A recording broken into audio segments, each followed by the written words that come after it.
बहनों, ये हठ योग का प्रचलन हुआ कैसे? तो उत्तर दिया परमेश्वर ने। श्री देवी पुराण गीता प्रेस गोरखपुर से प्रकाशित सचित्र मोटा टाइप केवल हिंदी 3 स्कंद में पेज नंबर 113 और 116 पर लिखा है कि अपने पुत्र नारद के सृष्टि उत्पत्ति संबंधी प्रश्न का उत्तर देते समय श्री ब्रह्मा जी ने बताया कि जिस समय मेरी उत्पत्ति हुई, कौन कह रहा है? ब्रह्मा जी। मैं कमल के फूल पर बैठा था, चारों ओर केवल समुद्र का जल था और कोई वस्तु दृष्टिगोचर नहीं हो रही थी। अब देखो भाइयों और बहनों, बहुत सारी बातें हैं। ये जितने भी साधु संत महात्मा आचार्य शंकराचार्य हैं, यानी संत रामपाल जी भगवान के तत्व ज्ञान से अपरिचित जितने भी व्यक्ति हैं, ब्राह्मण हैं, संत हैं, इन सब का यही मानना है कि श्री ब्रह्मा जी ही सृष्टि को उत्पन्न करने वाले हैं। जबकि श्री देवी पुराण में साफ साफ लिखा हुआ है पेज नंबर 113 और 116 पर ब्रह्मा जी स्वयं अपनी उत्पत्ति के विषय में क्या बता रहे हैं। श्री ब्रह्मा जी ने बताया कि जिस समय मेरी उत्पत्ति हुई, मैं कमल के फूल पर बैठा था, चारों ओर केवल समुद्र का जल ही जल था। अब यदि ब्रह्मा जी ने सृष्टि रची है तो ब्रह्मा जी तो खुद कह रहा है कि मैं तो कमल के फूल पर बैठा था जब मेरी उत्पत्ति हुई, चारों ओर जल ही जल था, समुद्र था। तो ब्रह्मा जी से पहले वो कमल का फूल और वो समुद्र किसने बना दिया? अगर ब्रह्मा जी ही सृष्टि को रचने वाला है तो सृष्टि को रचने वाला ही तो बनाएगा कमल का फूल और वो समुद्र।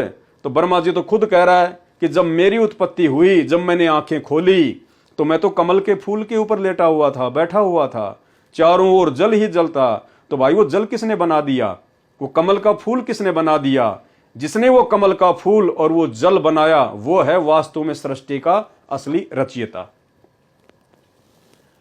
चारों ओर केवल समुद्र का जल था और कोई वस्तु दृष्टिगोचर नहीं हो रही थी। आकाशवाणी हुई कि तप करो, मैंने 1000 वर्ष तक तप किया। फिर आकाशवाणी हुई कि सृष्टि करो। विचार करें, जिस समय ब्रह्मा जी को उपरोक्त आकाशवाणी हुई उस समय तक ब्रह्मा जी को वेदों की प्राप्ति नहीं हुई थी, अर्थात ब्रह्मा जी को वेद प्राप्त नहीं हुए थे। वेद तो बाद में सागर मंथन में प्राप्त हुए थे। वेदों में उपरोक्त आकाशवाणी वाला तप करने को नहीं कहा है। यह ऊपर प्रमाणित हो चुका है। जो तप ब्रह्मा जी ने स्वयं 1000 वर्ष तक किया वह शास्त्र अनुकूल साधना नहीं है, यह मनमाना आचरण है जो भ्रमित करने के लिए काल ब्रह्म ने गुप्त रूप से उच्चारण करके ब्रह्मा जी को करने के लिए कहा। उस काल निरंजन ने, ज्योति निरंजन ने, उसके पिता ने ब्रह्मा जी को वेदों से हटकर तप करने की आकाशवाणी की। श्री ब्रह्मा जी को वेद प्राप्त हुए, वेदों से ओम नाम जाप के लिए चुन लिया। बाद में जब श्री ब्रह्मा जी को वेद प्राप्त हुए समुद्र मंथन के दौरान, तो ब्रह्मा जी ने देखा कि वेदों में तो कहीं कोई तप करने का जिक्र नहीं है।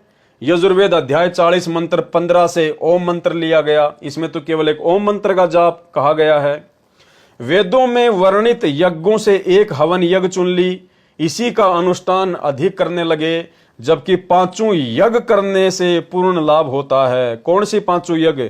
जो 5 यज्ञ हमें वर्तमान में पूर्ण परमात्मा सतगुरु रामपाल जी परमेश्वर जी ने दी है। जैसे कार 4 पहियों से चलती है, एक पहिया निकाल कर लिए फिरने वाला ये कहे कि ये कार गाड़ी है, तो उसकी बुद्धि के स्तर को आसानी से समझा जा सकता है। इसी प्रकार उन ऋषियों के ज्ञान को जानकर उनके द्वारा की गई साधना को जाना जा सकता है। सतयुग से लेकर आज तक के ऋषि जन ब्रह्मा जी द्वारा बताया हठ योग द्वारा ध्यान, दूसरे शब्दों में मनवाना घोर तप करते रहे, जिस कारण से उनको परमात्मा प्राप्ति नहीं हुई।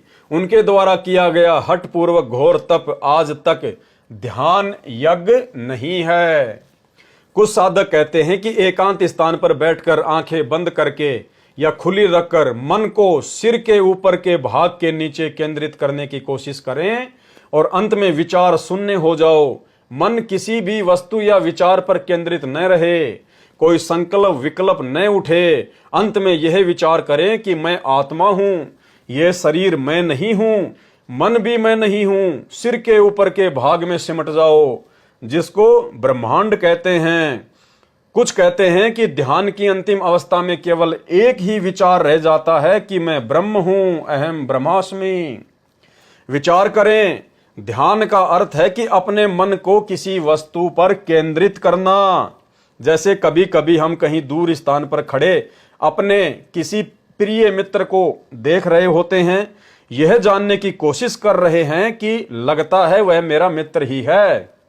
उस समय उसके आगे से कई व्यक्ति तथा मोटरसाइकिल आदि चले जाते हैं, परंतु उसका ध्यान केवल अपने मित्र की पड़ताल करने में लगा होने के कारण अन्य को नहीं देख रहा होता है।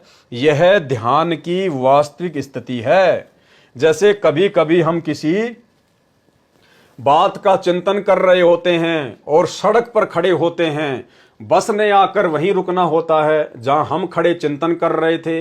गाड़ी हारन भी देती है लेकिन हम सुन नहीं पाते। अन्य व्यक्ति हाथ पकड़कर सचेत करता है कि एक तरफ हो जा, गाड़ी के लिए रास्ता छोड़ दे। यह ध्यान की वास्तविक स्थिति है। जैसे पतिव्रता पति से राती आन पुरुष नहीं भावे, बसे पीहर में सुरती प्रीतम में ऐसे ध्यान लगावे। जैसे पतिव्रता स्त्री अपने मायके चली जाती है तो उसका ध्यान अपने पति में ही रहता है। उसे प्राप्त सुख को रह रहकर चिंतन करती रहती है, सोचती रहती है कि कभी क्रोध नहीं करता, मेरा कितना ध्यान रखता है, कहते ही सारी वस्तु लाकर दे देता है, कितना सुंदर है, अब क्या कर रहा होगा, आदि आदि अपने पति के गुणों का चिंतन करके मस्त रहती है। उस लड़की के उस चिंतन को ही ध्यान कहा जाता है, असली ध्यान। अन्य उदाहरण, एक समय एक युवती अपने पति का चिंतन करती हुई जा रही थी। एक स्थान पर एक मौलवी साहब चद्दर बिछाकर नमाज कर रहा था। लड़की अपने होने वाले पति प्रेमी से मिलने जा रही थी। वह रास्ता त्याग कर किसी शीघ्र जाने के लिए जंगल से गुजर रही थी।